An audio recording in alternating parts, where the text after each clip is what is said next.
అనుదిన నిత్యజీవపు మాటలు. దేవుని నామానికి మహిమ కలుగునుగాక. దేవుని వాక్యాన్ని చదువుకుందాము. యెహోవా, ఉదయమున నా కంఠస్వరము నీకు వినబడును. ఉదయమున నా ప్రార్థన నీ సన్నిధిని సిద్ధము చేసి కాచియుందును. కీర్తనల గ్రంథము 5వ అధ్యాయము 3వ వచనం. దావీదు భక్తుడు ఉదయముననే తన కంఠస్వరముచే దేవుని స్తుతించుచు ఘనపరిచేవాడు.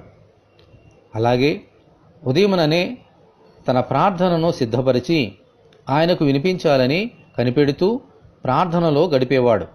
దేవునికి స్తోత్రము, హల్లెలూయా.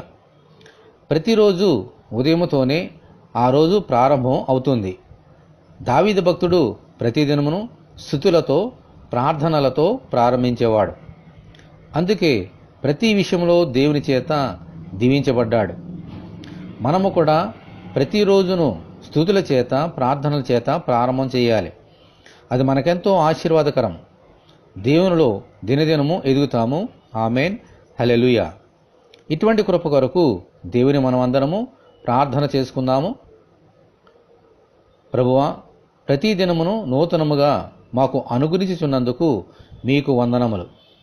ప్రతి ఉదయమున మా స్తుతులు మా ప్రార్థనలు మీ సన్నిధికి ఒక ధూపమోలే వచ్చినట్లు అనుగ్రహించమని ప్రభువైన యేసుక్రీస్తు ద్వారా ప్రార్థన చేయుచున్నాము తండ్రి.